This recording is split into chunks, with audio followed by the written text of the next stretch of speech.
you say you're super lean, that doesn't mean you're healthy. Skinny weak is as bad as fat weak. All right? So being super lean does not mean you're healthy. And also being skinny does not mean you're lean. Yeah. Lean indicates health. Lean indicates lean muscle mass. Mm-hmm. Eating one meal a day. There is no possible way, unless you're a puma, that you can get the requisite amount of nutrients that you need eating one meal a day in a healthy fashion. If you eat 2,000 calories in one meal, you're going to have digestive issues.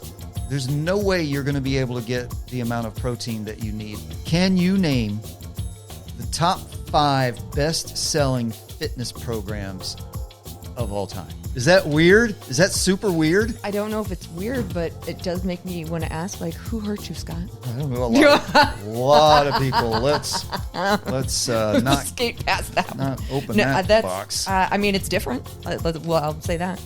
Lucy's still barking, and maybe I should go check that was actually the Amazon man and not an assassin that Scott got taken out. I mean, of the two of us with his military background, he would be better prepared should a ninja try to break in. However, I am sneaky and clever, and I feel like my, melee style would be berserker. Oh, well, okay, the dogs are back in. I see shadows moving, and thank God I'm no longer just talking to myself. I told you I was going to... It went horribly. It went horribly. Cut all of it. High intensity interval training. Push yourself as hard as you can for 3-minute intervals followed by short rest periods. This was 6 days a week with workouts ranging from 30 to 60 minutes. You cannot sustain HIIT. You should safely only do HIIT 2, maybe 3 times a week, and not for 60 to 90 minutes. This is unsustainable, and it's not unsustainable because you can't find a cohort of people, of elite athletes that can do this, but that's not who bought this. Right, I was going to say, you can do anything for 60 days. Sure, you could do that, and you would probably get in good shape. And then what? But then what? Right, you're going to go right back to... So once again, unsustainable. What's up with fitness, nutrition labels, and influencers? Let's discuss. Balanced Fit Radio is on. 4, 3, 2, 1. Lift off and the clock has started.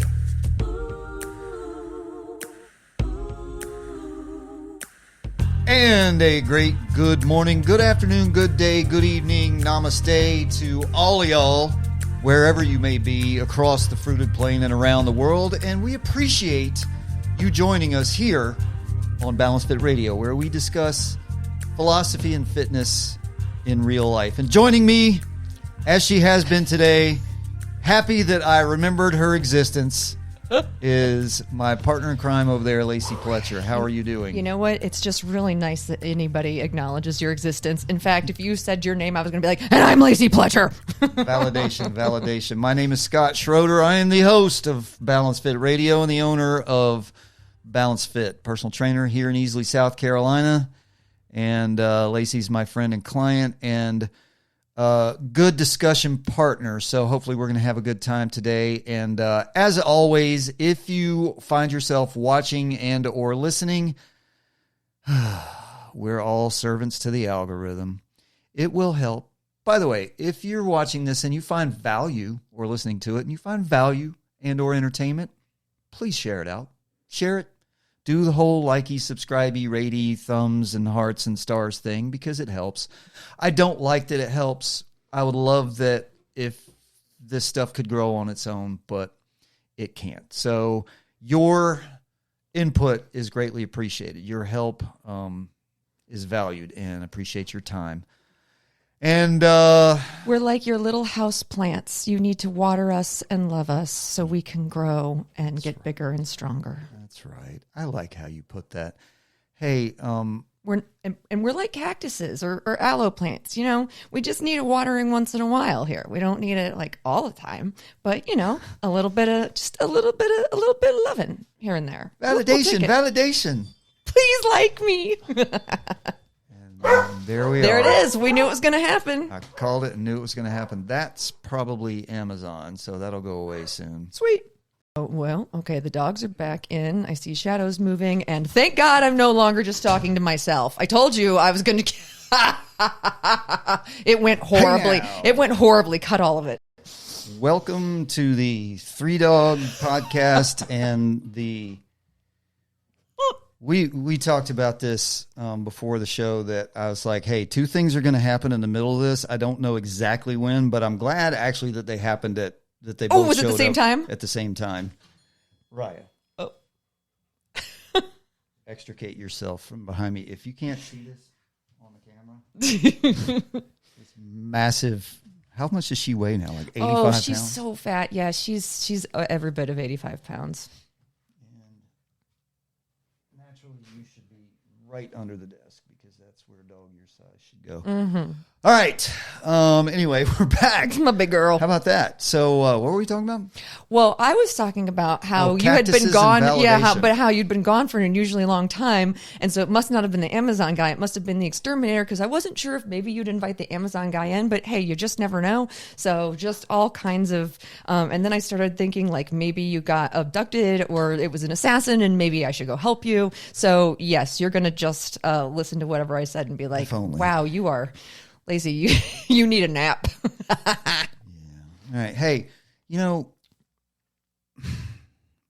my wife says I'm getting fat. Rude. But in my defense, I've had a lot on my plate lately.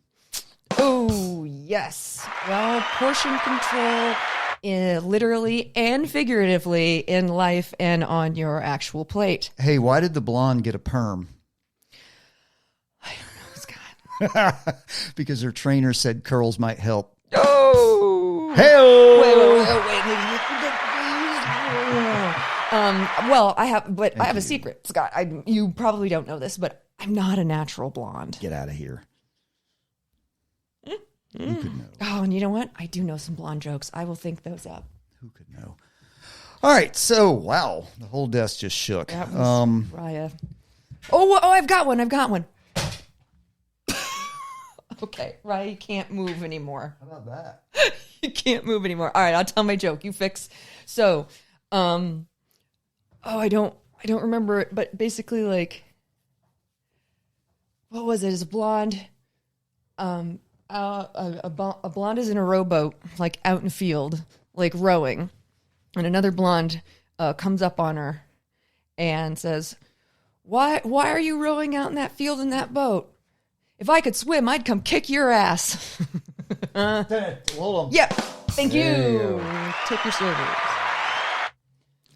We fixed. All right. Who knows? I love how this is starting. This is going to be This is wild. Quality entertainment right here, people. You cannot buy this kind of thing, and good for you, it's free. All right, before we get into it, if your current fitness plan looks something like watch a bunch of YouTube videos, try random workouts, get confused, and then go eat a sandwich, I might be able to help. The Balanced Fit Blueprint is a 3-session virtual coaching program where we build a training plan designed specifically for you, your goals, yes, your goals, your schedule, and your real life. We start with an assessment, and I build a custom program. We walk through it together, and then we check in and adjust once you've had time to implement it. It is not a generic workout. It's designed for you. It's coaching with intention. If you want a clear plan and a smarter way to train, check out the Balanced Fit Blueprint. That's hard to say. Balanced Fit Blueprint. Balanced Fit Blueprint. At balancedfitsc.com. Your life, your potential. Also, if you are anywhere near me in the greater Greenville, Easley, Clemson area, and you want some actual personal training and not just virtual, then come on by and see me. Also, you can look at balancedfitsc.com. And you might get lucky enough and meet me. All right. In the warm-up section today, we're going to talk about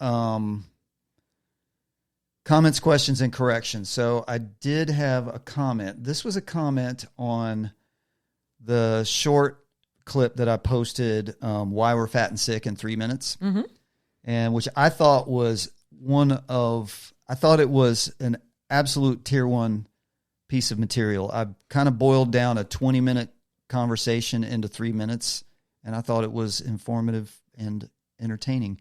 And we had a comment on that short from someone named Brandy. Hi, Brandy. I would put this on screen share, but who cares? You don't need to read it. I didn't respond. I like to respond to people. I like communicating with people, but I didn't respond because I don't know if you're a bot. I don't know if you're a troll. So I'm going to respond. Internet episode coming soon. I'm going to respond like this here. So Brandy, if you're out there, I obscured most of your name, Brandy M. Responding to that video clip, it goes like this. Ah. So it's like, like, oh boy, this is going to be, it's when someone starts something like that. It's like, okay, take it down, professor. Let's have a conversation here. Allow me to defunk. Now I'm going to presume because the F and the B are reasonably close to one another on the keyboard. And this was probably done on a phone anyway. So, and maybe it auto-corrected to defunk. Mm-hmm. And by the way, Brandy, don't steal my funk. Yeah, I'm going to say people never defunk. Keep your funky. Wow, that's horrible advice. Always keep your funk. No defunking. So, unless it's stink. Never mind. Go ahead. Quote, allow me to defunk. Let's presume she meant debunk. So we're starting off right away like, okay, here we go. Bring it on. I'm not going to get defensive. What do you want to debunk? I only eat. I'm reading directly from this. I only eat from sources of sugar and marketing. Good. Slow clap. Right away, I'm like, Russian bot? Okay. English as a second language. Who would say I only eat from sources of sugar and marketing? Okay. Okay, so we are off and running in a big way. That's fantastic. I only eat from sources of sugar and marketing, super lean. Okay. There's no such thing. I presume this is the debunking thing. There's no such thing as an empty calorie, though what I think you mean is it's got low nutrition. Okay. Please forgive me for speaking in down-to-earth colloquial language. Yeah. When I say empty calories, I think we all know exactly what I'm talking about. No, there's no such thing as technically a calorie that is empty, that has nothing. But it's, as you point out, it's got low nutrition. It's a useless calorie. How about that? It's the same thing as when I don't do 5-pound bicep curls anymore. It's not worth the time. It's not like, does it do a little something? Yeah, maybe. There's something there, but there's better things. Yeah, so, okay. All right. And IDK about that. I just know I'm 45. I can run a mile without labored breathing, okay? I commend you, but that puts you in about the 5th percentile. Being able to run a mile without labored breathing is not something to brag about, or maybe it is in this culture. But good for you. And this gets good. I do avoid eating 3 times a day, as in I just haven't in about 15 years. One meal, that's all anyone needs. Some vitamins, which are bizarrely oversaturated with vitamins, your body will absolutely never absorb, which is true. Mm-hmm. Some exercise, don't obsess, just do what works to bring your weight down, and the rest is bullshit. Okay. I'm going to give you that because the last sentence, you're absolutely right. What did I say in that video that needed debunking? So let me back up for a second here because the whole video is if you remember how it ran down, it was, we started here. Like, I want to find the devil. Is it sugar? Is it calories? Is it fat? Is it this? Is it that? Is it dyes? Is it chemicals? Is it whatever? And as we unfolded it, as we peeled the layers back, we kept going and going back to the 50s and back to the Industrial Revolution. And what we discovered was that there was no devil, that it was an unfolding series of human events that we just find ourselves in that we need to get a hold of somehow. So I don't know what you're debunking, but let me go back to this. And I do want to address this because Brandy, I avoid eating 3 times a day. one meal, that's all anyone needs. Let me pause you there. If you have a medical precondition, or if you're in some kind of health or training protocol that calls for that kind of restrictive fasting, okay. But if you live and you say you're super lean, that doesn't mean you're healthy. Oh, correct. Skinny week is as bad as fat week. All right. So being super lean does not mean you're healthy. And also being skinny does not mean you're lean. Yeah. Lean indicates health. Lean indicates lean muscle mass. Mm-hmm. So we got a lot of language issues, a lot of word issues here, but eating one meal a day, there is no possible way, unless you're a puma, that you can get the requisite amount of nutrients that you need eating one meal a day in a healthy fashion. If you eat 2,000 calories in one meal, you're going to have digestive issues. There's no way you're going to be able to get the amount of protein that you need, especially if let's just say you're not working out 4 times a week, that you lead a sedentary lifestyle. Your body still needs protein. You should still be getting about 30% of your calories from protein. The vitamin deficiencies, you addressed taking vitamins, but also said you're going to, pee most of them out. You're not going to absorb them. And that's true. Multivitamin supplements help fill gaps in nutrition, and a one meal a day plan has massive gaps in nutrition. So how can you plan a balanced meal in one shot, in one meal, and get all your macros to keep you healthy? The protein to build and repair muscle, and to help regulate everything from cellular function to hormones, carbohydrates for energy. If you're sedentary, you're actually not even going to be using carbohydrates for energy. You're going to be using fat for energy. So what's your good fat source? So I wanted to appreciate, first of all, thanks for your comment. Second of all, I don't know what you defunct or debunked. Don't take my George Clinton from me. But as far as your one meal a day thing, I don't think that's a healthy way to go. And two, I'm gonna tie this together with a bow. All you really need is to eat one healthy meal and do whatever your body needs to do to lose weight that works for you, or kind of whatever she said there. No, because what you said is, okay, if you're starving yourself, do whatever you need to do to lose weight. Well, no, if you're not getting the nutrients you need, that's bad. Okay. I mean, I'm thinking of when Anne Hathaway did Les Miserables, right? And she lost all of that weight, and people asked her how she did it. And she said, I'm not going to tell people because I don't want to give them any ideas. I did it in a very unhealthy way. She's like, and she had to drop weight quick and whatnot. And there are, bad ways to drop weight out there. Last year, how did I get my weight to drop so fast? Seething rage. I don't recommend seething rage as your fuel for weight loss. If you want to hear Lacey's seething rage weight loss story, go back to her building a team episode. My team, yeah. So anyway, I'll just you can lose weight however your body loses weight, and if starving is it, will that work? Sure. Is it a good way to do it? No.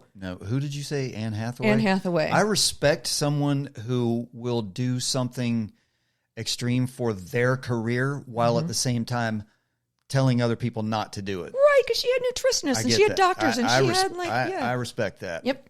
All right. Moving on. I discovered a weird thing about myself. I think it might be weird. Okay. I noticed this when I was opening a jar of something the other day. Now, would you say it's normal and regular for you to hold it? Let's presume you're right-handed. To hold the jar in your left hand and twist the cap with your right hand. Mm-hmm. Is that normal? That's how I would do it. I discovered the other day that I don't twist the cap, I twist the jar.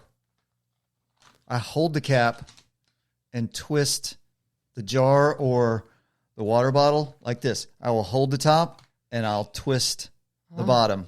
No. Is that weird? Is that super weird? I don't know if it's weird, but it does make me want to ask, who hurt you, Scott? I don't know. A lot of people. Let's not skate past that. Not open that box. I mean, it's different. I'll say that. Yeah. That happened the other day, and I asked Meredith about it. I was like, hey, is this weird? And she's like, yeah, you're weird. So we've been married for 27 years, so she can say She rolls like with that. it. I have let's call it a trivia question. I have a quiz or a trivia question for you. Can you name the top 5 best-selling fitness programs of all time? Oh. Let's see how she does. Well, I think of Billy Blank's Tybo. That is number 1. Of course. I want to say P90X because I heard of it, right? P90X. That's number 2. Okay. You're on a roll. And then like right now, I'm trying to think of like what's kind of current, and I think it's so scattered and there's so many out there. It makes me want to go back to like Jane Fonda. Or so, like, go back to when people were actually jazzercising in their own homes. Jane Fonda is not on the list. Okay, or like or shocked. Suzanne Summers, because the one fitness video I've seen, I want to say is a Jane Fonda, because growing up, 4th grade, my friend's mom had a Jane Fonda video. But then, is it Suzanne Summers? Is it, who else did this?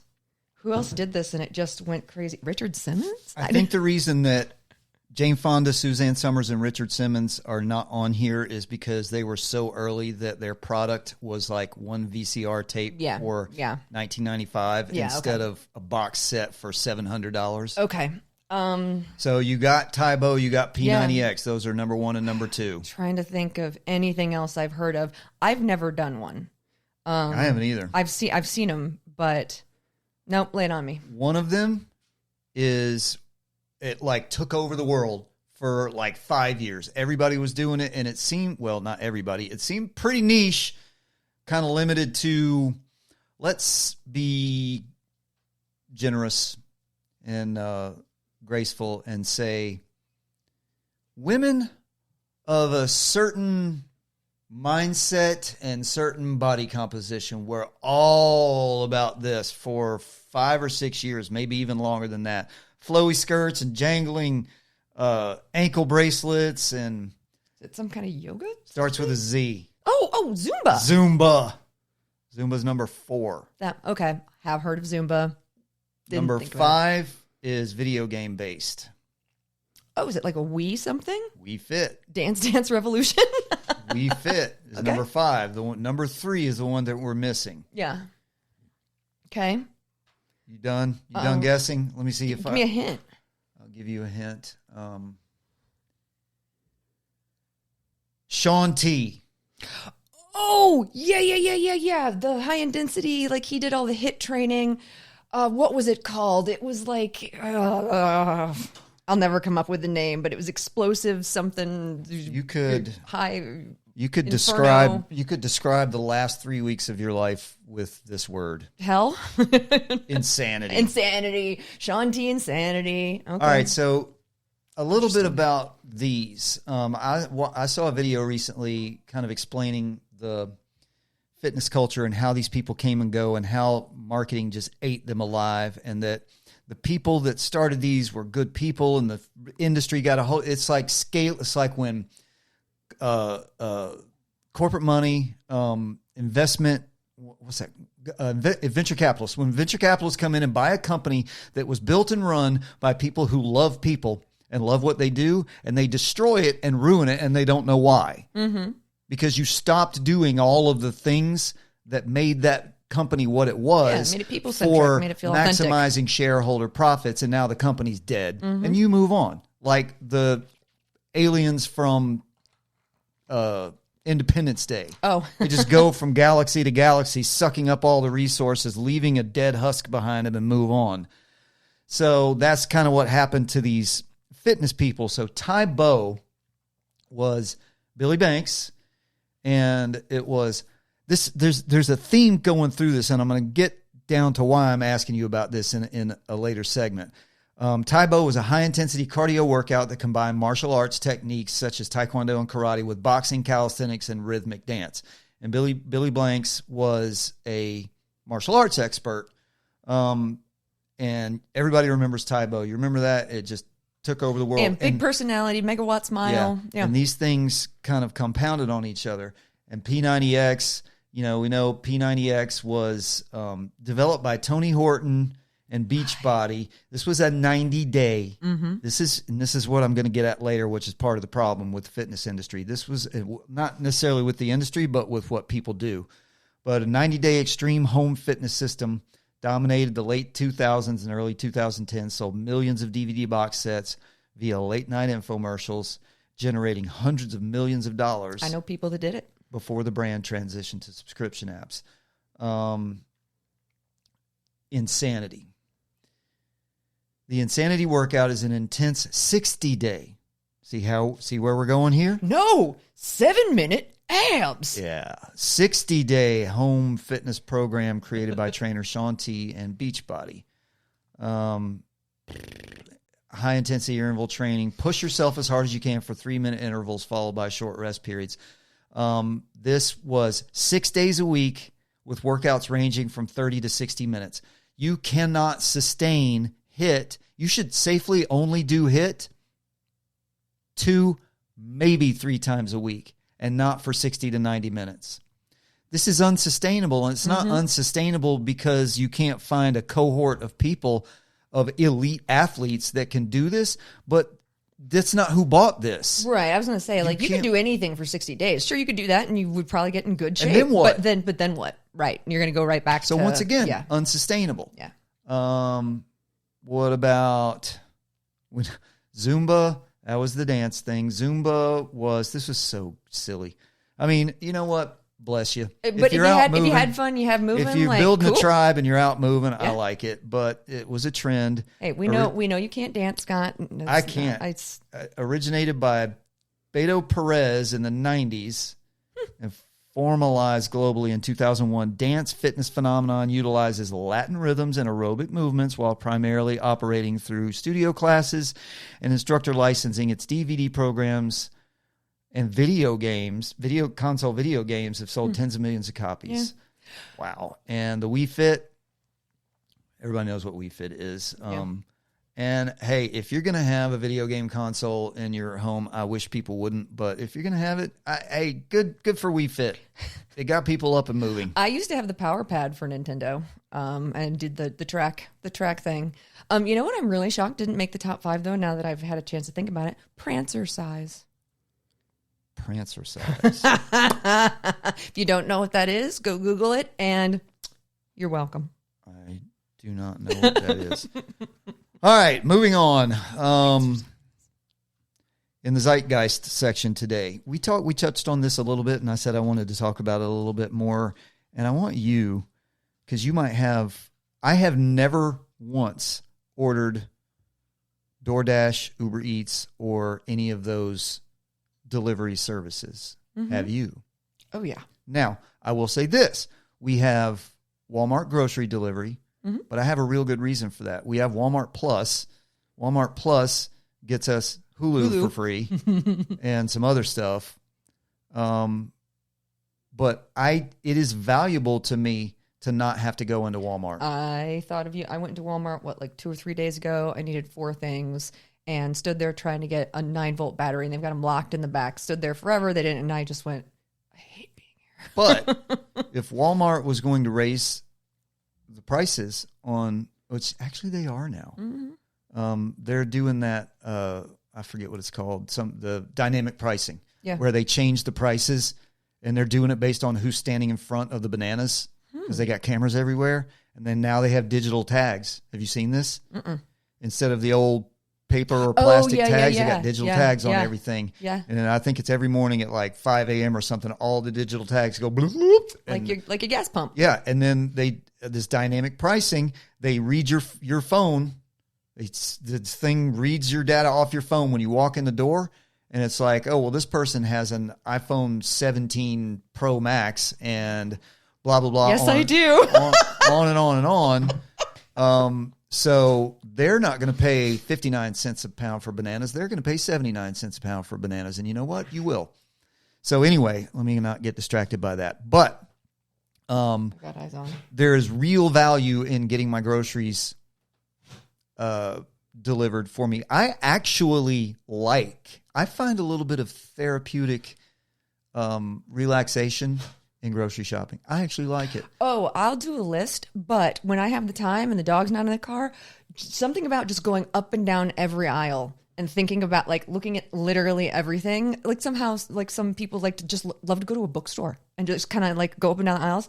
I love that for me. When I'm thinking about meals that I'm planning or, oh, that's interesting. What could I use that for to cook something, whatever. So when I had the time and when it wasn't such a people experience, I love to just troll up and down the aisles. And for the record, I like grocery shopping in Publix. I do not like grocery shopping in Walmart. I do not want to set foot in Walmart.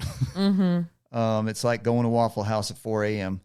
But anyway, there's value in that experience to me, and I am paying a membership for a year, which is really cheap. And I'm getting other benefits from it. And I know, I'm not naive. I know there's a give and take here, but there's real actual value in that for me. However, this stuff, DoorDash, Uber Eats. I want to say, but wait, there's more. And sometimes you get a 2-pound bag of Cinnamon Toast Crunch on accident. Bonus. Plus a 2-pound bag of Fruit Loops and a giant jar of butter syrup if you need it. So what's your experience with DoorDash or Uber Eats, all that?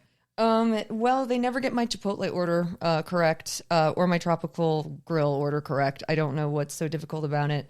I mean, there's certain things I will DoorDash and certain things I keep touching the stone and realizing it's hot. Like having a sushi experience at home and not having my wasabi touch anything else, it's never the same. And why do I do it? Well, while you weren't in the room, somewhere during COVID, I was an extrovert. I mean, my people, I do need my recharge time, but I am, very big. People kind of fuel me forward.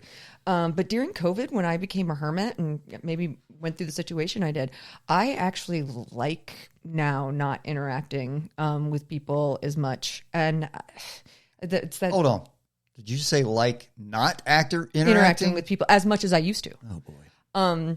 Because there's a Schroeder meme that says I'm now very picky with who I interact with, but there's that meme that says I used to like people but then people ruined it. And so for me, not having to go out and as a single person, I'm very confident. I go to movies by myself. I go sit out by myself all the time, but sometimes, and I guess I could go drive out and get my own takeout and bring it home, but I've lived in 2 kind of more remotish areas. So I guess that's why I do it. Cause then I got to pack up the dog. We got to go.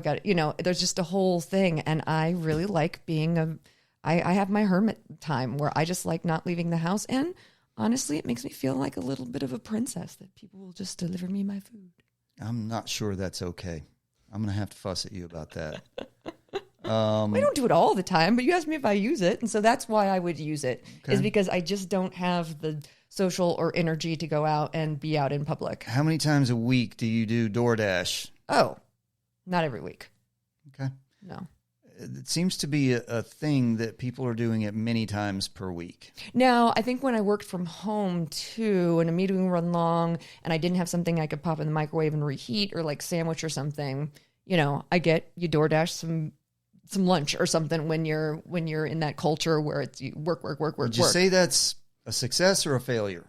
Oh, huge failure. Huge failure. But no, I don't DoorDash. I don't DoorDash all the time, and I'm trying to be better about it because it's expensive and it's good for me to go out and give people another chance to be horrible, and then I'll just go right back into my house. Those 2 things I need. If you're 25 years old, I need you to get out and go meet people and experience people and learn how to deal with people. If you're 55, see, I was going to say, I've done it. You've learned how to do that. But if you start going on the downward slope of that bell curve of life experience, you're going to end up being 65, hugging your cats, and no people are around you, and you're going to be throwing feces at people that walk by your mailbox. Oh, no. Okay? I hug my cats all the time. Get time. out and meet people. I actually like to go. I can do all of my banking online. Yeah. I still go to the bank because I like talking to them. Yeah. And you know the reaction that I get from point of sale people, cashiers, the people at the bank, all that kind of stuff. First, a little bit of surprise, and then a lot of genuine joy. That Yeah. someone is actually talking to them and not either just not existing at all or just coming through their line and staring at their phone and grunting at them. Yeah. I will tell stupid jokes. I will interact. I'll ask them how their day is, and I will mean it. Mm-hmm. And they are so, when I leave there, I feel good because they feel so much better. I just made their day a little bit better. Well, and we've tangented off of necessarily DoorDash, but we talked about this the other day. If I know I'm not in a mindset, and having been so sick recently and like whatnot, and the last year of my life, whatnot, if I am not in a mental place where I know I can go have an authentic interaction and be my authentic self or whatnot, I don't. Because I would have to force it, and I think maybe I said this Not every time is a time to go, but well, that's what I'm saying. Don't bury yourself. Yeah, at home. no. Well, and I don't. I come over here and whatnot, and I think I've mentioned it before. Like there are some times when I have to go out there, and the phrase I use in my house is "put on your goddamn happy face, Lace, and get out there." Yeah. So the second part of this is economic, and this is the part that I cannot. Yes. That makes my face explode. DoorDash and Uber Eats are use similar fee structures, typically making delivery 25 to 40% more expensive than dining in. Charges include menu markups set by the restaurants. Oh, yeah. They will I allow compare to actually charge you more for the food itself, not the fee, not the tip, not nothing. They're going to charge you more for the food just because you won't get up and go get it yourself. And variable delivery fees. So they're going to charge you whatever they're going to charge you, and there's nothing you can do about it. Service fees, a percentage of the subtotal, small order fees for orders under minimums, and driver tips. Yep. So like I said the other day, you instead of just driving down to friggin' Chipotle or whatever and getting your burrito and bringing it home, you're going to end up paying, which would be, let's just say $10. Yep. Now it's going to be $26. That's At least. right. That's that right. And you know what? At Chipotle, I know the guac is extra, Scott, but so am I. It's fine. You are extra. So the moral of the story is go meet people, get up off your ass, even when you don't want to. Doesn't mean you have to do it all the time. If you're having a real bad day, don't go put your bad day on somebody else. But you might actually be having a bad day and find that going to get a little human interaction will be good for the soul. Also, stop wasting your money. I don't want to hear any more. No more do I want to hear that somebody can't afford to live if you're spending That much on DoorDash. that much money having food delivered to your house. Yeah. So that's all I'm going to say about that. Speaking of going shopping and getting things, I do go to Sam's. I could get Sam's delivered, but I don't want to. When I go to an outside gym, the outside gym that I go to is next door to Sam's. Mm-hmm. When I need to return an Amazon, the place that I return Amazon to is right next door to that gym. So I can go out and talk to all kinds of people, get my interactions. But anyway, I think you can tell where you are in the world by what your Sam's or your Costco or whatever has stocked. Now, it's hard for me to believe that a space that big doesn't have everything in the universe stocked. But you know what I can't get at my Sam's? Cottage cheese. Oh, no. I'm like, are you kidding me? Interesting. Well, I was when I was in the Walmart the other day, just here locally, and then I want to say the Ingles or something, like the selection of cottage cheese, they had it, but there was two kinds, which there is an accoutrement of cottage cheese out there that you could have. There's so many things I feel like you could do with cottage cheese, and apparently in this area we don't eat cottage cheese, which we don't believe in gut health and being well Weird. and healthy where we are. We have where we live is really bad. The general health in the upstate of South Carolina is catastrophic. It is real bad. Now we have little pockets because we are right here. We are halfway between Greenville and Clemson. Greenville is a mid-size, a small, big city. And it's a medical hub. It's a business hub. And we're, what are we, an hour and 20 minutes from Charlotte. We're 2 hours, depending on traffic. We're like an hour. We're like, 80 miles from Atlanta. But anyway, we're directly between Greenville and Clemson. And Clemson, anytime you have a major university, you're going to have all the things that come with a major university, which is young people, professional people, people that want a higher level of goods and services, and people who, generally speaking, will tend toward better self-care. Yep. Less smoking, less eating garbage, more movement, more exercise, that kind of thing. And it's very, very bad here. And that's why, like cottage cheese, it's very, very good for gut health. It's a great source of protein. You can make, as you touched on, you can make a lot of things with cottage cheese. You can make a cottage cheese flatbread, which is like a great source of protein that you can put other stuff into. Anyway, I can't get cottage cheese. I can get 19,000 different kinds of cookies. I can get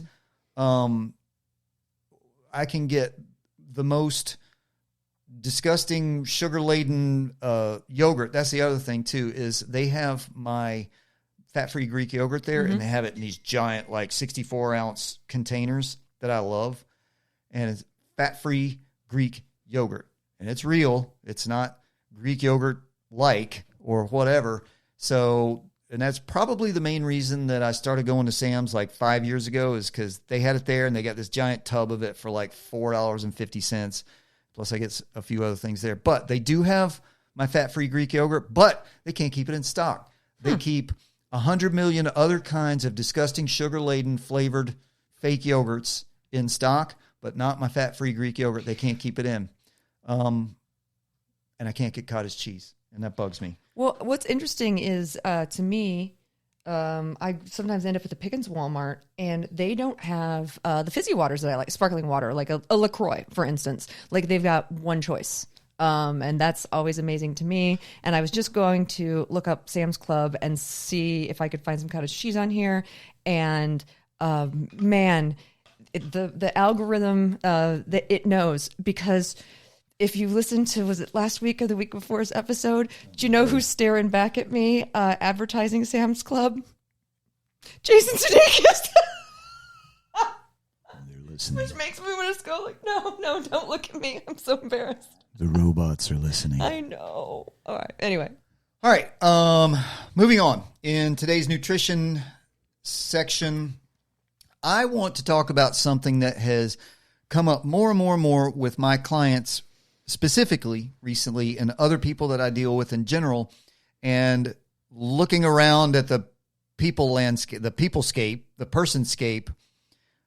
This is probably a skill that is either disregarded or it's like complex mathematics that people don't know how exactly to look at a food label, the nutrition panel on foods. If you're watching on YouTube, that thing right there, the thing that's on by law on all of the containers of food that you purchase. And I've been counseling my nutrition clients recently, and I've been it's been a work, it's been a chore getting people in there, and I've thought that it would be useful to kind of go through what my priorities are when I look at food labels, because there's a lot of information on there. There's a lot of numbers and words and percentages and all this kind of stuff. And I want to kind of try to demystify it, because all I want is for people to be a little healthier and a little more well and a little more capable. You can only do that with awareness, yeah? I want you to live for your kids. I want you to live for your spouse, your loved ones, whoever is special in your life. I want you to live for yourself, for crying out loud. And understanding, demystifying food packaging, the nutrition panel on food packaging, I think is going to help. So I thought that we would get into this. Order of priority. So when you pick whatever the box or bag or whatever it is of food up and you see this label, you're going to see certain things. And like I said, they're required by law to put this on there, but you need to pick. They're not going to help you. You need to pick your way through this. And I just happen to have this box of RX bars, which we'll get into later. But the order of priorities. So the very first thing that you need to understand is serving size and servings per container. And we joke about what all the time? That right there, peanut butter. The serving size of peanut butter makes me sad. This is a quintessential example of something about which people have no idea what a serving size is. And there's a meme, I think it's even military based, that like, hey, grunts, hey, jarheads, this is a serving of peanut butter. And it shows a tablespoon, not this. And it shows 2 pieces of bread with like a 3-inch spread of peanut butter in between them. So first and foremost, knowing what a serving size is and how many servings per container, because they're going to put in big numbers on there on an individual food item. Oh, hey, it's 60 calories. That's if you have 2 grains of it. Exactly. Yeah. So understand where it says servings, how many servings are in here. So in this case, there's 10 servings in this. There's 10 bars in here. And a serving size is 1 bar. But you go down and look in the parentheses, it says 52 grams. And let me put a pin in that. I want everybody on earth right now to go out and buy a food scale. I don't care where you get it from. I'm not pimping food scales. I don't care. Just go on your favorite retail site or get up and go to the store and buy a food scale. It's going to cost you like $10. And this is going to be the thing. If you're looking to tighten up your nutrition, to lose fat, or increase your gains, if you're wanting to do bodybuilding. Gains! I forgot. I meant to make that button and I forgot to do it. You're going to need to know this stuff. So they're going to tell you, but I will say, get a digital one, because I've had the spring-loaded ones before, and they're great. But get a digital one. Yeah, I'm an aficionado of all things analog, being Primo Gen X, but get a digital scale. You can get a digital scale with a tare feature on it, T-A-R-E. That means that when you put the bowl or whatever the thing that is holding the food you want to measure, you hit the button and it zeroes it out, so it only measures the food or liquid or whatever. I had this wonderful food scale. It was like this big, about the size of a small plate, and then it had this big bowl in it. And I actually, when I started rescuing cats and kittens, that's what I used to put the kittens in to weigh them, because I needed to make sure they were getting, like, they needed to be, gaining weight at a certain rate to make sure they were getting enough, because they were bottle babies, and then also when they were a certain weight, they could get fixed. So anyway, like, my food scale then converted into a kitten weight scale. And so it is a versatile utensil in your household. As Alton Brown would say, it's a multitasker. There you go. And anytime you can have a multitasker, not a unitasker, in your kitchen, shout out to Alton Brown. All right, so serving size and servings per container. Understand what the heck that means. Now, you need to know, what are you going to do? What are we doing? I'm using the restroom. Oh. Food scales. My bad. I was like, I can hold it. But what did I say last time? My hydration is now to such a level. Don't get too far away from a bathroom. I'm going to stop drinking that. You tell him, Lucy. Welcome back to the Three Dog Podcast. All right. You got a smile. I hope that smile got caught on camera. He's looking right there. That's Finley, by the way.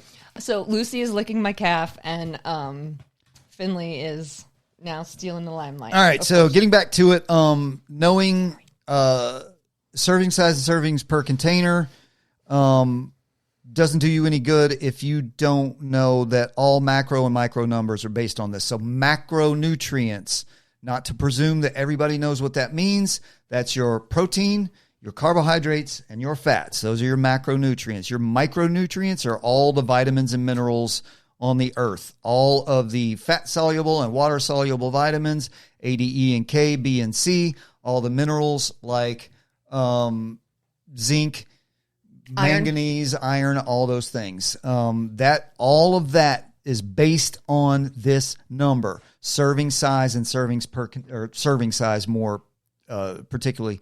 And so that brings me to the next thing, which is the biggest number on there, which is calories. And so if you see 210 calories. You need to know that there's not 210 calories in this entire box. That is 210 calories per serving. Two things about calories. If you don't know what your calorie needs are, this is going to be meaningless to you. So we need to measure our food, and we need to understand, you need to understand what your TDEE is, your total daily energy expenditure. That's how many calories your body burns by existing, by moving around, and by exercise, by thermic effect of food or feeding, depending on what source you look at. All the things that you do just by existing on the earth burns calories. So know what your total daily energy expenditure is to know the following, which is, are you maintenance? That means you don't want to gain or lose weight. Are you in a deficit? That means you want to lose weight. I'm putting air quotes if you're not watching on YouTube. Lose fat, lose unwanted fat, lose unwanted weight. Or are you a bodybuilder, or you're working out and you want to gain muscle mass? You need to be in a gains. You need to be in a surplus. So you need to know these things. If you're walking in the dark here with this stuff, you are going to be frustrated, like almost everyone is, with your nutrition. Can't even call it a plan. If you don't know this stuff, you don't have a plan. You're going to be frustrated with your diet, and you're not going to get the gains you need. You're not going to be able to lose the weight you want to lose, and you're not going to be able to stay where you need to stay depending on where you're at with that. So calories are meaningless. This calorie number is meaningless unless you know how to assign it to your specific plan. And all of these numbers on this nutrition panel are based on a 2,000 calorie diet. Why do you need to know this? Because not everybody needs to be eating 2,000 calories a day.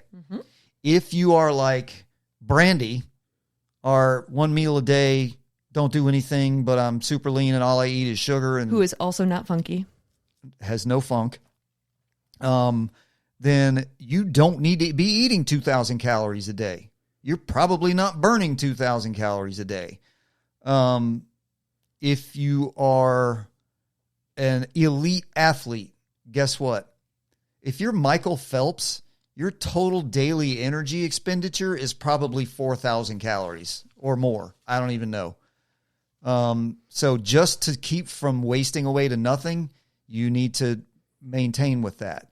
From a personal experience, my TDEE is right around 2,700 calories, and it's been that for about 5 years. So I know about where I need to be depending on what I'm training for. If I want to cut, if I want to gain, say it, gains, or if I want to stay right where I'm at. I know the calories that I need to eat. I measure my food. I know what I'm eating.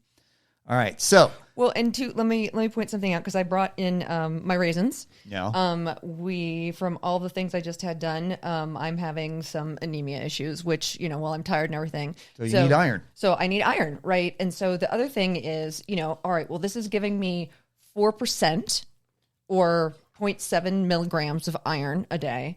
And again, that 4% is based on the daily value, based on your calorie intake and the serving size.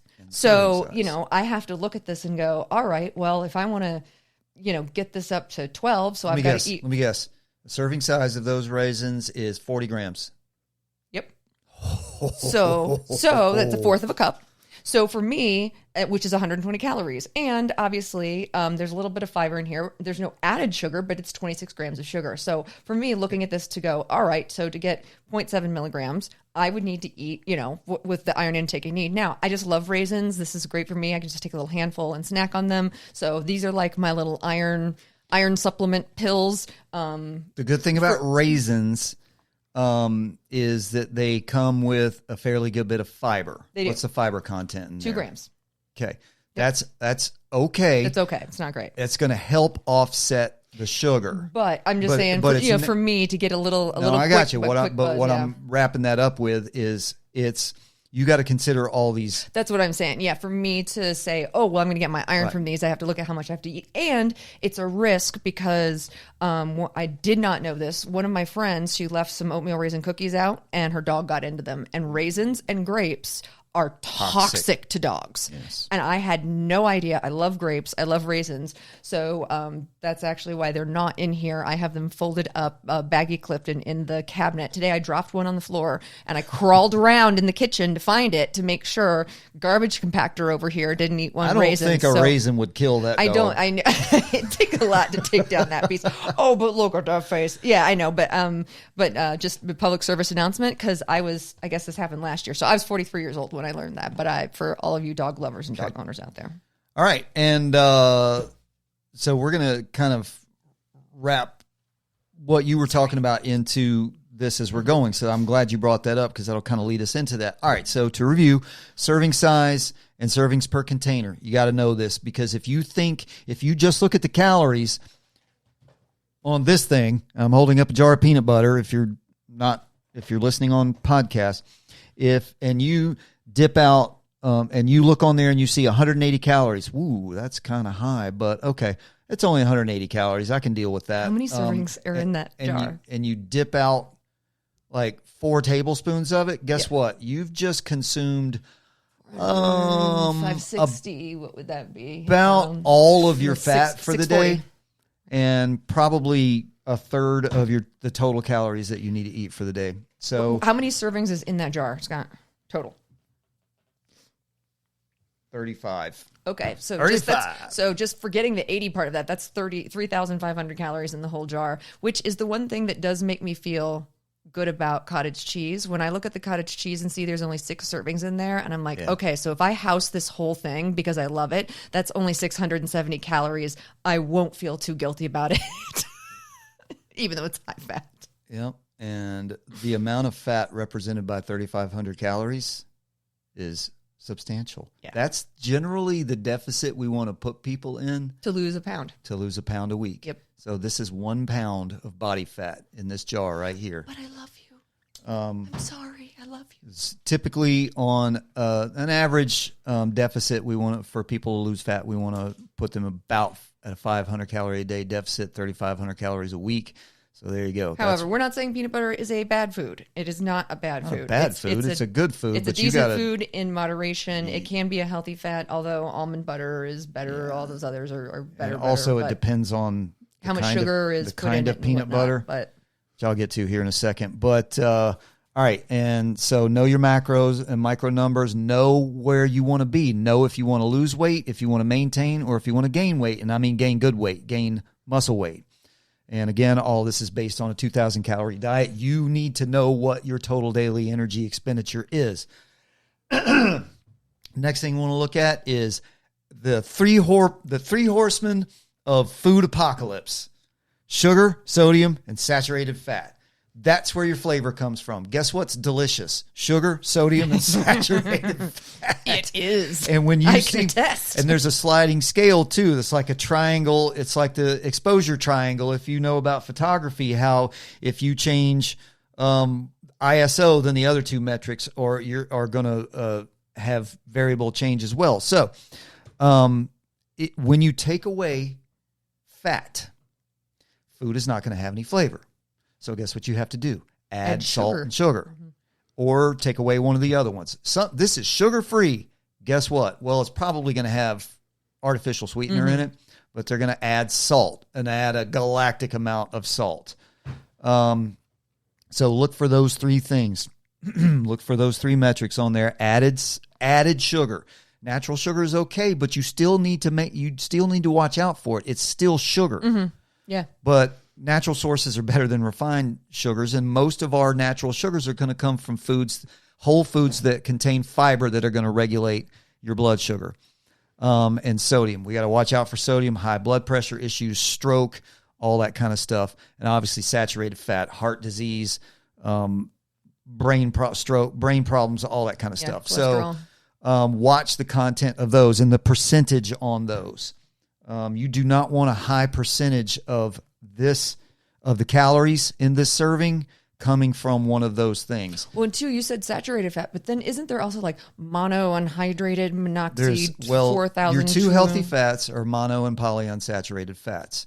So you're going to see unsaturated fats. Some labels will break them down into those 2. but typically you'll see total fat, saturated fat, and trans fat. And there's this one. This jar of peanut butter actually has poly and monounsaturated fats listed on there as well. Those are the two fats that you want to see. Saturated fat, it's not going to kill you as long as you don't guzzle it down in moderate, in excess. So, and it's trans fats that have been basically outlawed around the world. But a little thing I learned not too long ago about trans fats is the law actually lets there be a certain amount of trans fat in food, and you're still legally allowed to put 0 on there. So just watch out for that. Same with calories. All right, so watch out for that. Those the three things that make food delicious. Watch out for them in excess. The percentage. Watch for the percentage. The higher percentage of the total calories in the serving of that food that comes from fat, salt, and sugar, you need to be real careful of that. So the next thing I want you, because there's a lot of information on there. It talks about vitamins and minerals and your macros and cholesterol and sodium and all that kind of stuff, which I'll get back to here in a second. But I think that this is one of the most important things in the world right here. And it's the little letters down below that white nutrition panel. And that is your ingredient list. Now, I will typically, that's maybe the second or third thing that I actually pay attention to in my order of priorities, because I'm going to look at, I know what my calories need to be, and I know I've been doing this long enough. I'm a nutrition coach. I know food. I know generally what the calorie content is going to be like. What I'm going to do is look at the macros, the added sugars, and then I'm going to skip down to the ingredients list. And what you need to know about the ingredients list is they are in order of content. So how much is whatever is the most prolific thing in that food is going to be listed first and in descending order of content. So if you see, like what we looked at the Fruit Loops the other day, what was ingredient 2? Sugar. Put it away. Get away from it. Oh, but you know what's so sad? Got 90% of the food out there, second ingredient, sugar. Yeah. Oof. Well, in this case, these are RX bars, which is a processed food, but I keep these because I am a realist. I live in the real world. I cannot, like some friggin' trad influencer or some homesteader making content on the internet. I don't have the bandwidth to prepare whole homemade meals 7 times a day, blah, blah, blah. Almost all of my meals that I eat are whole foods, but I need to fill some gaps sometimes. When I have 6 clients back to back to back to back to back, however many backs that was, I need to fill the gaps. I need to get my nutrition in there. And if I can find a processed food that is going to give me a decent ingredient list and a decent... And it's quick and... Right. Yeah, so here's the ingredient list for these RX bars, and I'm not being paid by this company. Ingredient 1, dates. Number 2, peanuts. Then on egg whites, chocolate, peanut flour, natural flavors, cocoa, sea salt. For a processed food, that's pretty good. Yeah. There's no dyes in here. There's no... I would say there's nothing you can't pronounce. Industrial seed oils. Yeah, there's no weird... Most of this stuff is food. I think all of it's food. I picked an easy one. Ingredients, raisins. The only thing that that bugs me about this is it says natural flavors, and that can mean anything. Yeah. But I might eat one of these every 2 or 3 days. So I'm not using that as a main food source.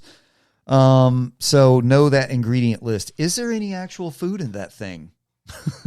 The Fruit Loops bag that we looked at the other day, I'm not sure that there was any actual food in that ingredient list. Yeah. Look for hidden sugars. We talked about this last week. Yeah. Your hidden sugars in particular, because it's going to tell you added sugar, and they're up in the nutrition panel, and they're talking about either refined or natural sugar. Well, added sugar. It's going to be refined sugar. But the hidden sugars are high fructose corn syrup, dextrose, and maltodextrin. If you see that in the ingredients list, that means you're being double or triple sugared. So know that. The dreaded triple sugar. The evil ones, the dyes. If you see food dyes, please put it away. I don't know why we still allow food dyes in this country. I have no idea. And of course, if you have any allergies or pre-existing health issues, look for your allergens. Obviously, if you have a peanut allergy, you're not going to eat what I just read to you. And then, so we break it down a little bit farther from that. I want to see what you have, but I want to make sure that I get this in there. Yeah, no, I'm seeing if there's anything worth talking about. Who needs to know what about any of this stuff? Because you can't get 10 people in a room and have them agree on the color of the paint on the walls. So there's 8.5 billion people in the world, and they're all different physiologically. So for athletes, all right, what you need to look for on your food labels, you need to look for what are the sources of your macros, because this is important to you, because there's a lot of plant proteins that are being used now. And I'm not going to call plant proteins evil or bad, but I will call them suboptimal. Right. It can't be your only source of protein. In comparison to animal-based proteins.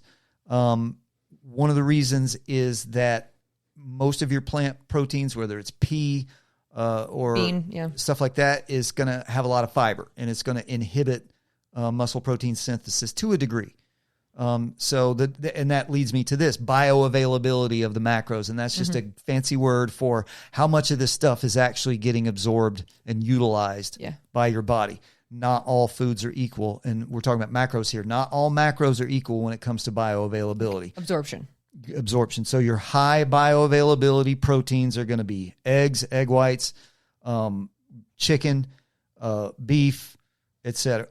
Whey protein, milk, that kind of stuff. Your soy, I will call soy evil. Stay away from soy. It's trash protein. It's not worth your money. Stuff like pea protein, it's okay. If you are morally or medically a vegetarian or a vegan, I don't have any issues with that. You need protein though. So pea protein, tofu, that kind of stuff. Just know that you're making a trade. Yeah. And if you make the trade and you don't preach to us how we're doing it wrong, then we're all good. And really, if you're going to live that lifestyle, good for you, why ever you're doing it, but you need to educate yourself as to how to not let it, I don't want to eat animals because I love animals. They have cute little faces. Fine. But you've also got to then take care of yourself too, to know what you're missing. I might have mentioned this before, but one of my best friends was a cross country runner in high school, and she went vegan. And she really underweight. She really had to work and educated herself then, because as an athlete, she was like, all right, I know I need nutrition as a teenage girl too, running cross country. And she did the damn thing. She educated herself, and she was eating the right foods to fuel her body. So her passion for cross country would not suffer. Yeah. People are looking for shortcuts and they're not there. So like I said about the actress you were talking about, if you're going to do a thing, do it right, and it's not for everybody, so don't go preaching out there to it. Just share information. That's what you can do. Instead of saying, you're wrong, I'm right, this is how you do it, just share your information. People will be a lot more receptive to you. Another thing athletes you need to look for is cooked food versus raw food. This is a thing. Everybody wants to eat raw. Raw lends itself to less bioavailability of macros than cooked food, because cooked food is going to break down the cell walls, making it easier for those nutrients to pass through where they need to pass through. Raw food, hey man, if you want to eat like a caveman, that's great. I eat raw spinach every night. I hate cooked spinach. I only eat it raw. Cooked spinach is slimy and gross. And when you cook spinach, you'll cook 78 tons of spinach and you'll get a dish about the size of the palm of your hand. Yeah. But for me, it's just throw it in there and eat it and be done with it. But so watch out for that, athletes in particular. That's going to have a limiting factor on the absorption of your macros. So protein, animal over plant, in my opinion, unless you're morally or medically a vegan or vegetarian, then as you said, make sure that you do your research and you don't just cut your body in half for those reasons. Carbs, you got simple and refined. Those are your fast-absorbing carbs. A lot of times they're from refined foods and added sugars and things like that. But something like rolled oats, particularly quick oats, which are really kind of extra rolled so they cook faster, that's going to it has a high glycemic index, and it's going to spike your blood sugar. Yeah. But it also has fiber, yeah. and if you eat fruit along with it, you're good to go. Yep. Okay. But if you want a pre-workout and you don't want some store-bought chemical pre-workout, eat oats. Make yourself some oatmeal with some fruit, have some honey with it. And that's a lot of good, simple carbohydrates. Your complex carbohydrates are stuff that takes longer to break down, slow absorbing. Those are really good for you. Those are your good long-term energy carbohydrates. And your fats, we talked about mono and polyunsaturated. Those are your healthy fats. Fats are hydrophobic, so they don't like water. So understand what your solubility is in your vitamin intake. As we said, A, D, E, and K, those vitamins are fat soluble. They need fat to absorb into your system. However, B and C and those B vitamins, that's your B complex that bodybuilders and weightlifters and athletes like to use. Those are water. They're hydrophiles. Water likes them. They're water soluble. So don't dehydrate yourself.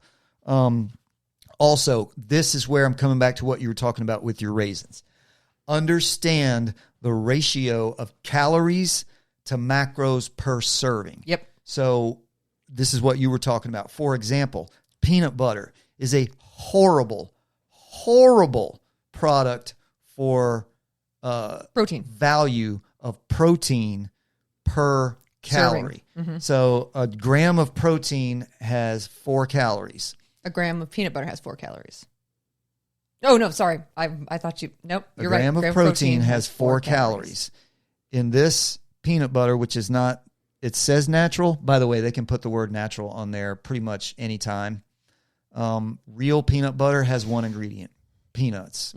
Peanuts have oil. That oil separates. You got to stir it and mix it. People don't want to do that, so they add emulsifiers, and which keeps you from having to stir it, but they can still put the word natural on it. So this is hard, y'all. It's hard to know all this stuff. Hopefully I'm providing a little bit of information. I don't want you to obsess. I don't want you to obsess over anything. I hate that thing that we do now where he said, what's your latest obsession? Stop obsessing over shit. Educate yourself, know what you're doing, know what you're looking for, and make sure that you're taking care of yourself. But anyway, so the ratio in peanut butter is just, it's awful. There are 4 calories. Yeah, the glasses switch, and I do have contacts on too.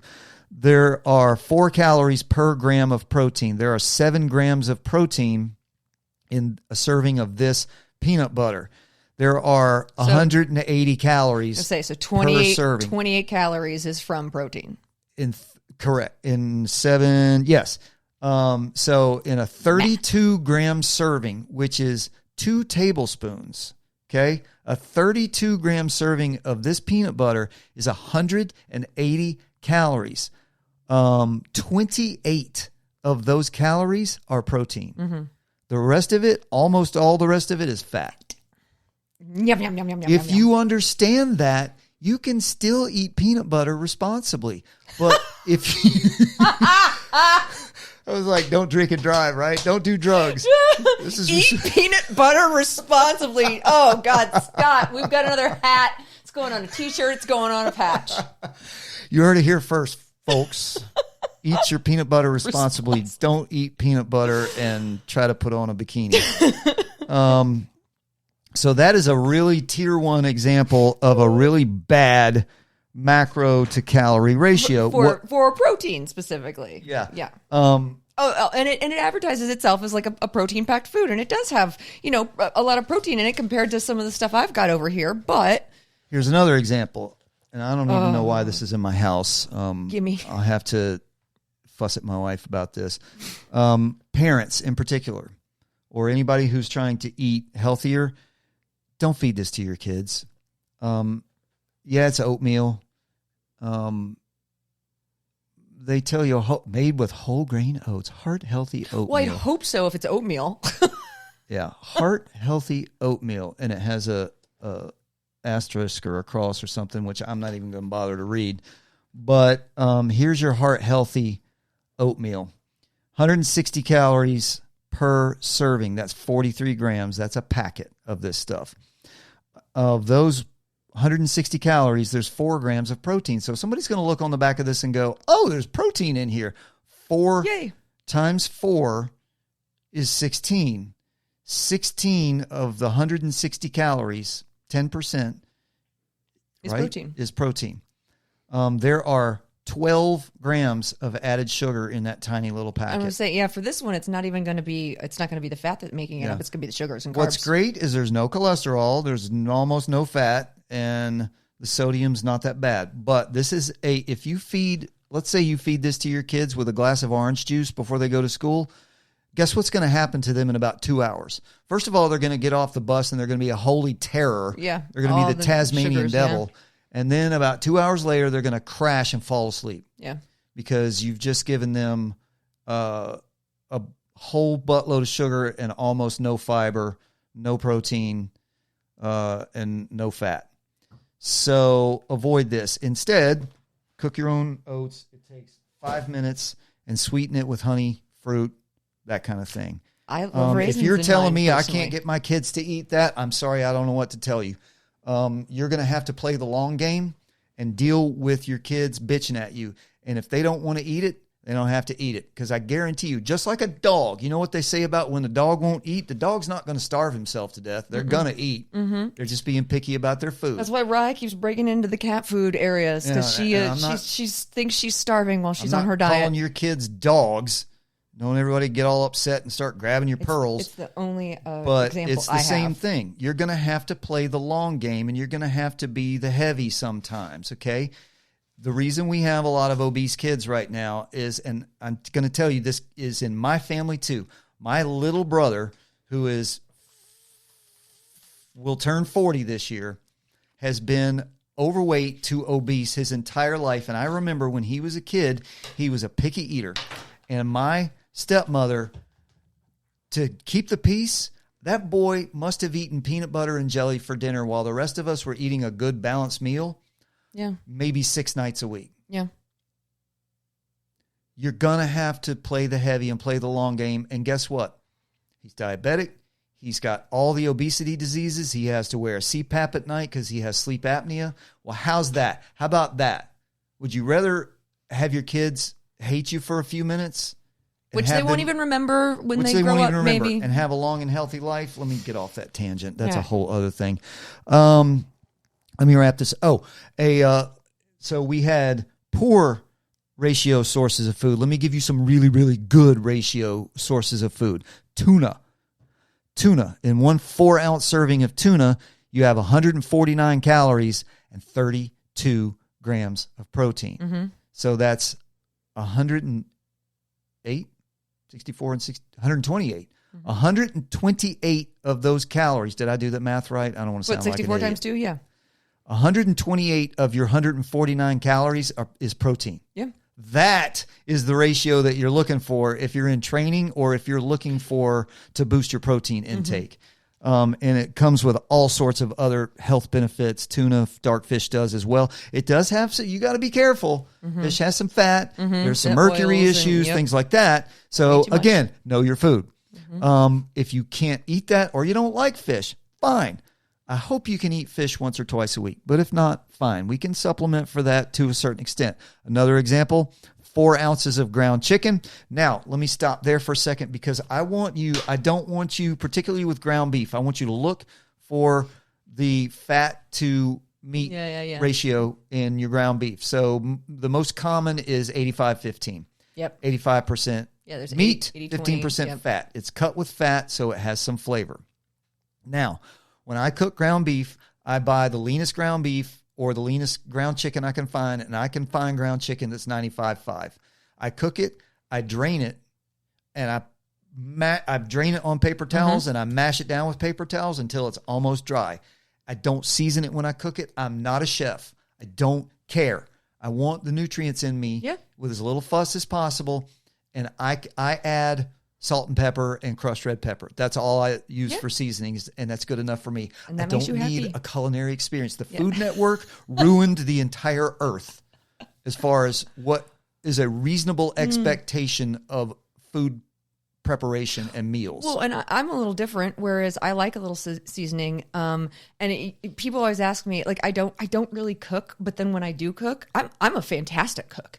I get it. I get the chemistry behind it, whatever. And it's because I have experimented with flavors. I have this whole thing of spices, and I'll just get out and just kind of do. And then once I find it, I'm like, great. I know which ones. Bing, bing, boom. And it gives it a little. Yeah, it's. I'm gonna say, and it gives it a little spices bit. A lot of spices have a lot of health benefits. Yeah, Hey, spice your food however you want. What I'm saying is, I don't bother with it until a little salt and pepper. Yeah. And crushed red pepper well, at the end. end. That's what I'm saying. If that works for you. What I'm talking about more in particular is draining the fat. Yeah, getting rid of it. Well, and two, like I love, I have to say my favorite food is probably sloppy joes. And if you don't drain your meat after then you put the manwich in, you just got like this soupy, oily, it's no good. It's no good. Always drain your meat. Yeah, exactly. That's what she said. And give you one of these and one of these. Thank you very much.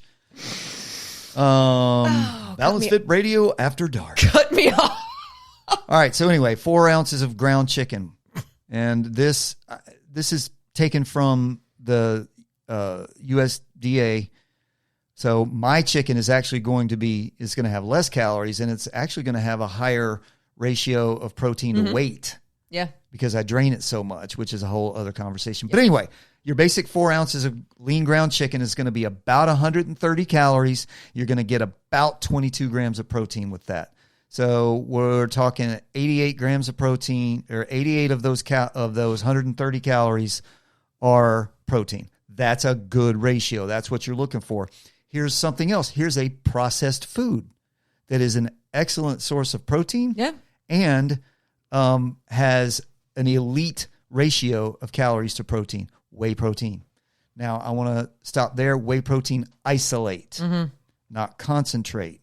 I want you to make sure that you know the difference. Whey protein isolate is processed more to get the fat and carbohydrates out of it, so it's almost pure protein.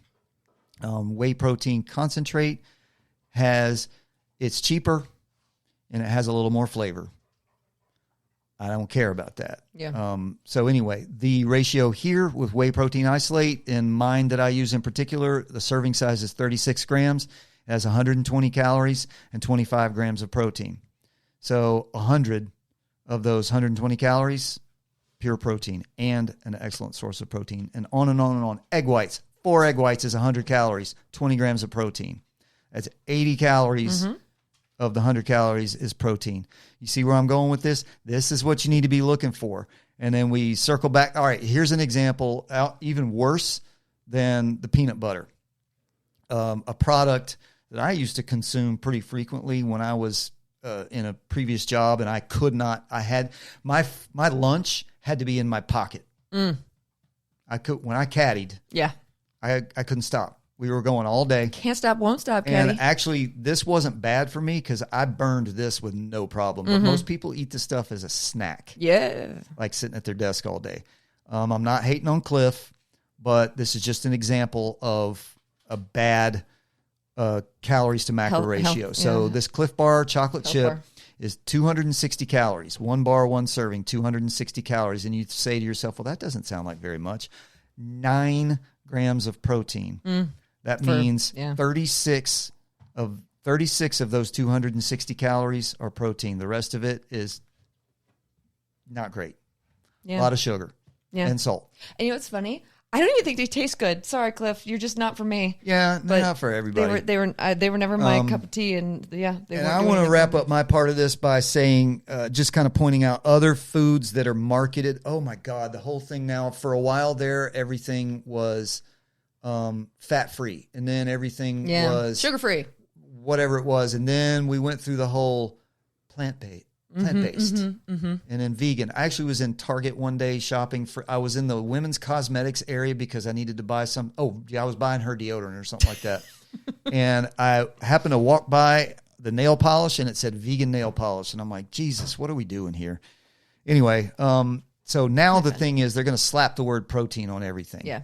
And there are no regulations on what the hell that means. It can be an incomplete protein, meaning it doesn't have all 9 essential amino acids, which is basically meaningless. You can't count unless you complement it with the missing amino acids. You can't even count it in your protein count. Although there individual amino acids, the branched chain amino acids, they do certain things, but we're looking for whole foods and complete proteins here. So slap the word protein on everything. Please do not buy the hype. Do not buy the marketing. Flip it over and look at this label.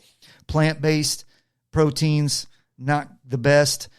Fake meats, like, what was that? What was the thing? Impossible? The Impossible Burger. No, stay away from it. There's a reason it doesn't exist anymore. Things like breakfast cereals and dairy alternatives that are labeled as like soy, dairy alternatives like soy or almond milk. Everybody loves almond milk. You know what almond milk is? Like 98% water with some sugar and emulsifiers. Coffee creamer makes me so sad. It's so delicious, guys, but you don't even have to put that in the fridge. Like, it is all soybean oil. Like, try to find an alternative dairy-based, if you can, coffee creamer. If you have to have coffee or creamer in your coffee, otherwise do what I did and spend a little more money on a really quality coffee and learn how to drink it black. Yeah. I put some cinnamon in my grounds and brew it with cinnamon through. So just a little bit more quality coffee and learn how to drink it black. I drink coffee black. My wife has artificial non-dairy creamer in the house, and I don't fuss at her very much because she uses about a teaspoon of it a day. Oh, it makes me happy. So but it's some just, people are like awful. going that left and right on that stuff. It's so and just gross. like anything else in the world, stuff that's bad for you, it's not going to kill you if you use it very, very sparingly. So if you can't tolerate dairy and you need a non-dairy alternative, you're fine. Just be aware. Yeah, shouldn't be half your cup. Yeah. And dairy alternatives, suboptimal protein sources, and that's it. That's what I wanted to bring to the table about nutrition labels, the nutrition panel, reading a food label, and hopefully I've brought a little bit of something of help and information to the table with you for that. So we're going to move on. We're going along here. I'm going to say, do we want to jump? Do we want to wrap it? Let's do one question because I want to keep the Q&A thing going. Yep.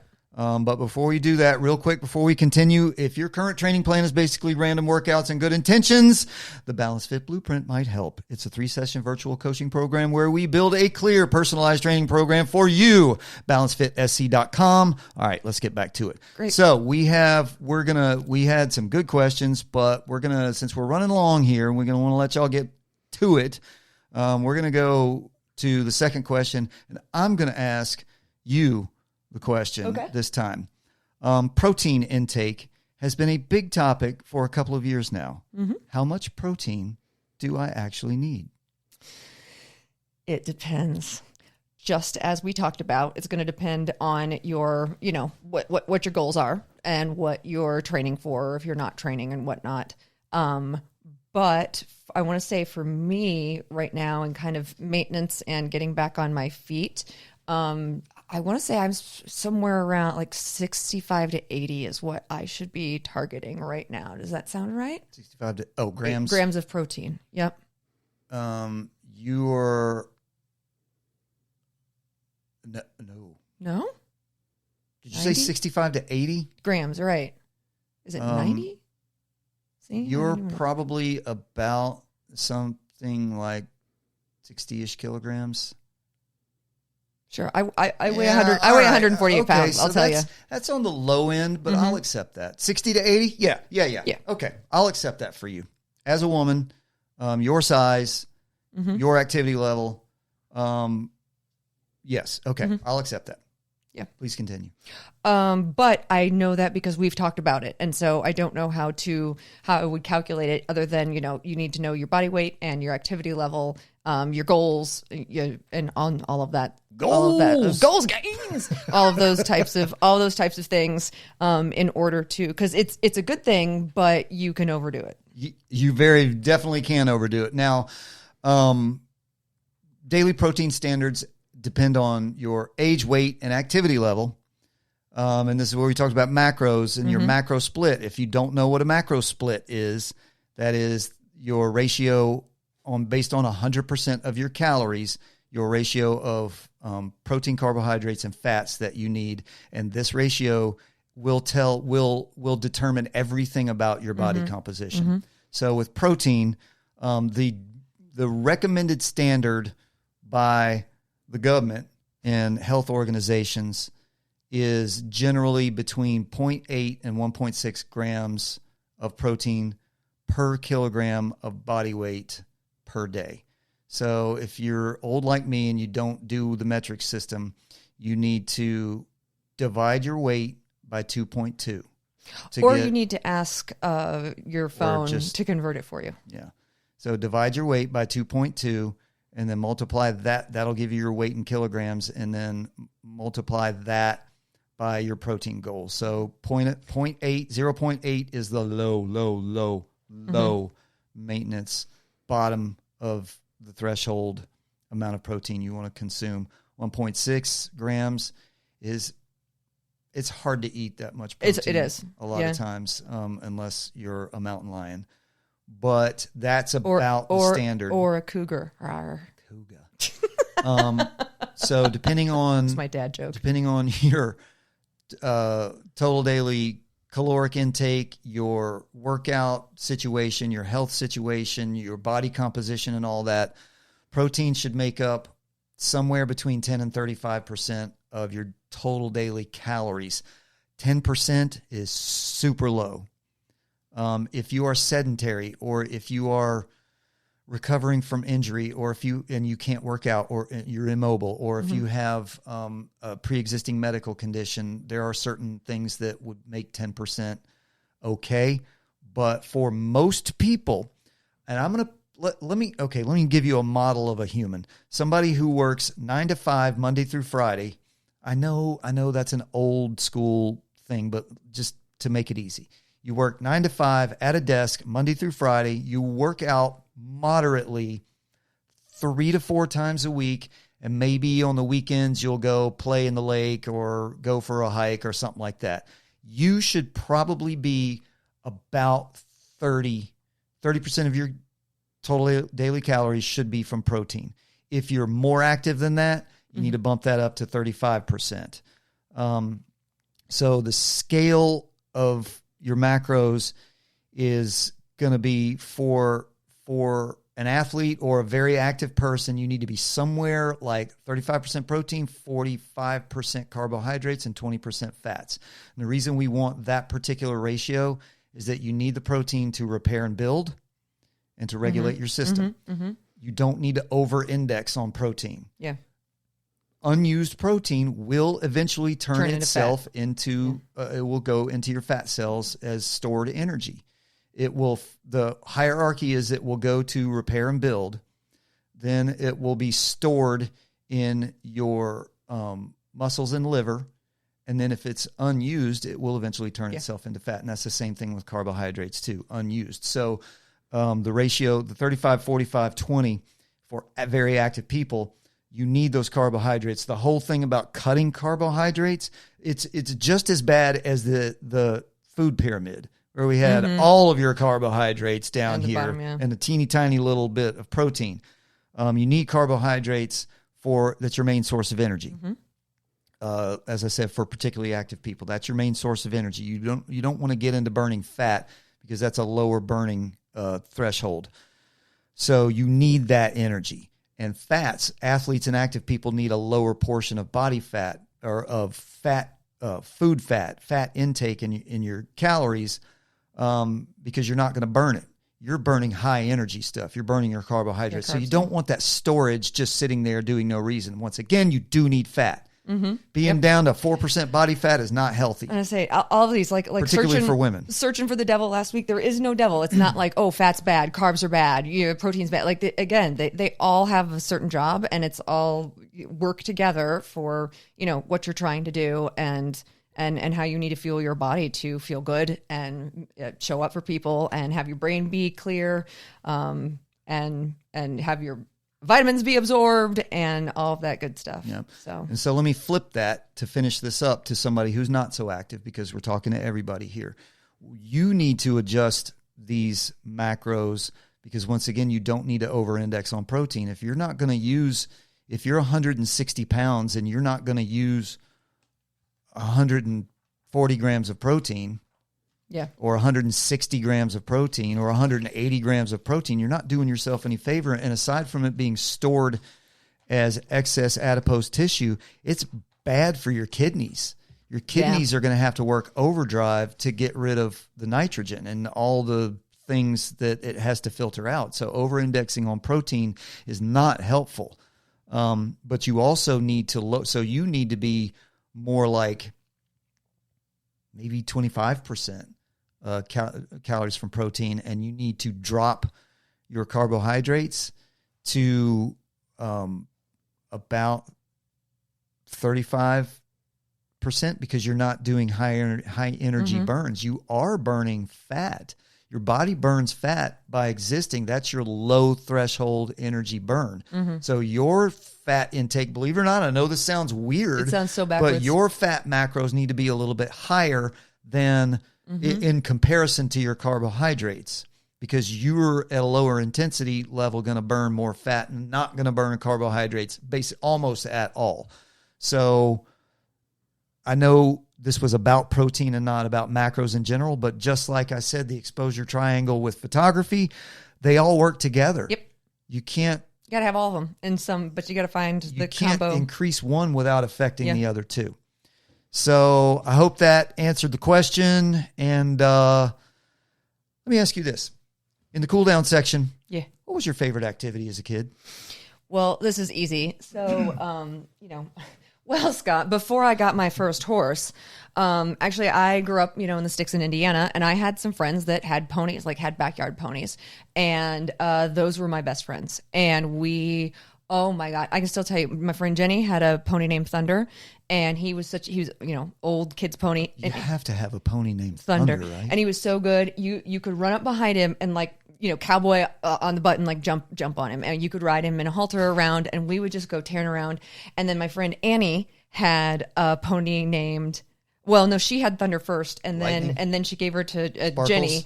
So, and then my friend Jessie had a pony named Shasta, little gray pony in their backyard. And so Shasta, oh my gosh, we'd ride double, and we're talking, I'm 7 or 8. So 2 little girls, on a pony that's, 4 foot off the ground. And the cackling and the laughing and the falling off and rolling around. And we were aimless back there besides go fast. It was fun. So we'd chase the birds around, and then whoever's sitting in the back, kind of on a motorcycle. And we obviously did this without helmets and in shorts and whatnot, but just in a big grass field, somebody would roll off the side and whatnot. Freedom. Love it. Oh gosh. Freedom as a kid. If you are, the good times. Tragic thing is, if you are under 40, you have no idea what that freedom as a child was like.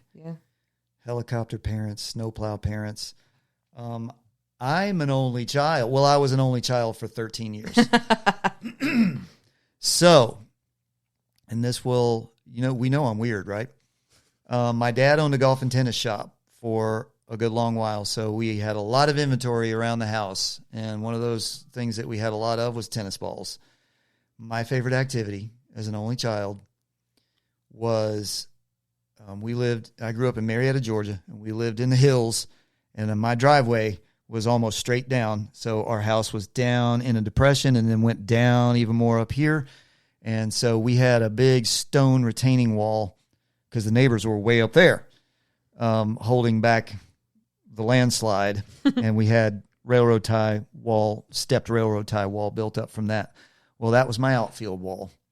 And I pitched the baseball because I had a perfect strike zone against those railroad ties. But my favorite thing was, and this drove my mother insane, God bless her heart, our roof pitch. I'm not an architect, but I don't think it was 12-1, but it was close. It was really steep. And it was a perfect outfield pitch back for me. I would throw that tennis ball as high as I could, and I got surgical with what angle I could hit it on the roof to make it bounce out, higher so or flatter. And I would practice jumping over that wall, get my glove, making that Willie Mays catch, jumping over that wall, and I would do that for hours, bouncing the tennis ball off the roof to myself. I would say also like hitting a tennis ball with a racket against your garage door. Yeah. And tell your dad to stop making that racket. The other thing we had was one of the big giant trees in our backyard had some kind of vine that from an old dead, whatever the weed, kudzu or poison ivy that was growing up that thing.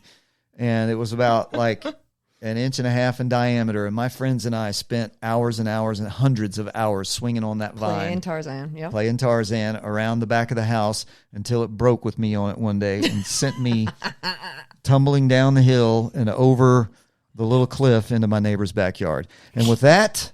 No. Uh-oh. Next question. There's a second question. I know. You want to save that? All right. I've got to do it. She wants to answer. What is a thing that you did or loved most of your life that you don't do or care about anymore? So, I thought about this as like in a childhood thing. So, obviously, didn't get the internet. I had some friends that got AOL.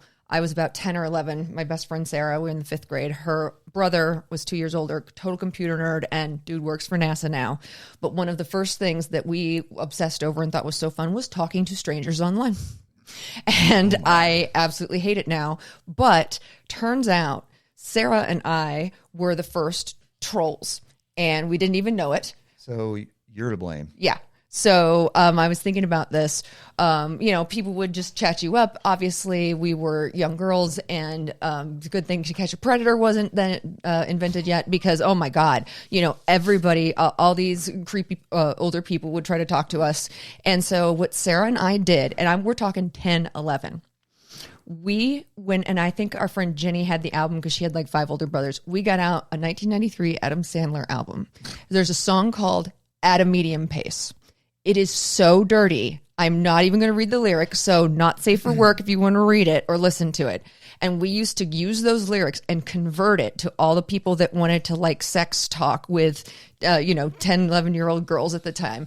And we cackled and thought it was so, and people would, you now see people get trolled on, the guys getting trolled on dating apps now. Sarah and I in the 5th grade originated it by typing in Adam Sandler lyrics to all these people that wanted to talk to us. And now I can't imagine talking to, and, going into college, use AIM and all of that, chat with your friends like that. And I guess we text now, but I don't even do that very well or too often. Glad you pulled us out of that trough. I thought we were about to turn into an Epstein episode for a while there. No. But it's like, I do not want to talk to random strangers on the internet anymore. The thing that I loved most of my life that I don't care about anymore makes me, unlike yours, this makes me really sad that I don't care about it anymore. But I can't really make myself care very much about it anymore.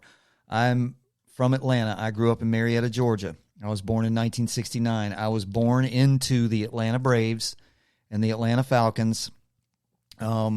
This is a long story. It's a funny story that I won't get into, but I was born into a Georgia Bulldogs family, but became an Auburn Tiger when I was 11 years old. Everybody you can just calm down out there if you're SEC football fans. But there was not a time in my life as a child or a young adult or an adult in my 30s and 40s that I would not go out of my way to watch or listen to one of my teams. Your teams, yep.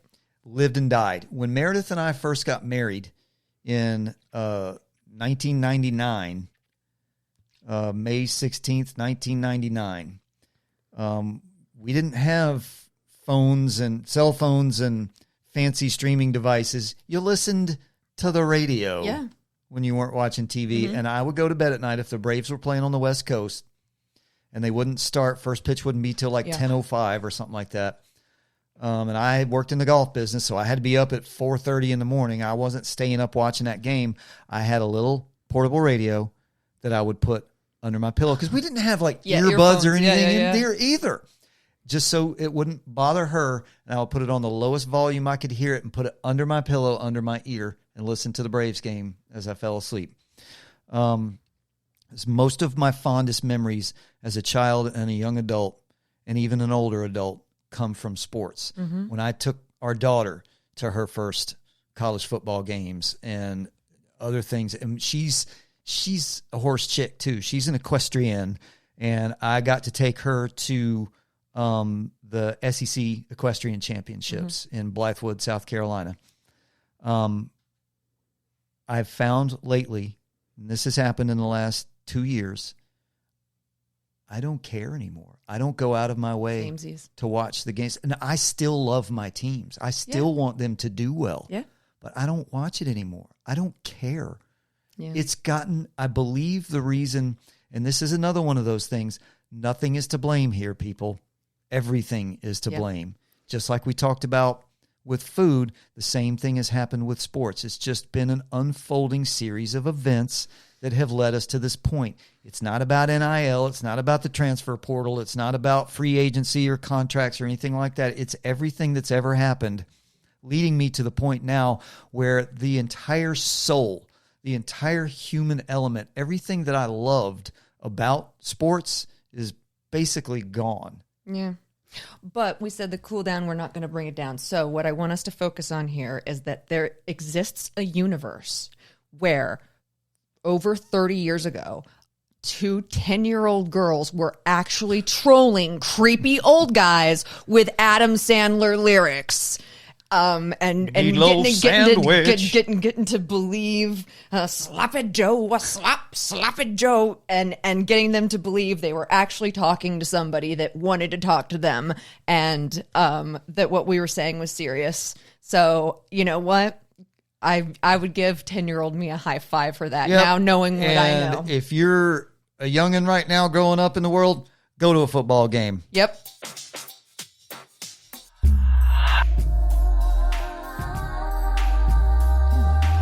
All right. Thank you for spending time with us today on Balance Fit Radio. We got a lot of stuff packed in there. I didn't think we were going to go that long. If this conversation resonated with you, please share it with someone who might need it or might enjoy it or both. Please do the likes and the comments and the shares. That helps greatly. And let me leave you with this thought. If we could give every individual the right amount of nourishment and exercise, not too little and not too much, we would have found the safest way to health. And that is from Hippocrates, thousands of years ago. Until we meet again, be capable and resolute and move through life with a sense of purpose, trained to be the right kind of dangerous. And remember, your life, your potential. Peace out, homies. Always train your meat. We'll see y'all next time. While Gigglebox over there takes us to the house. Hey, that was fun. Oh, my God. And, you know, for me, a lot of people would think that was planned. Nope. Just came out of my mouth. That's what she said. Yep.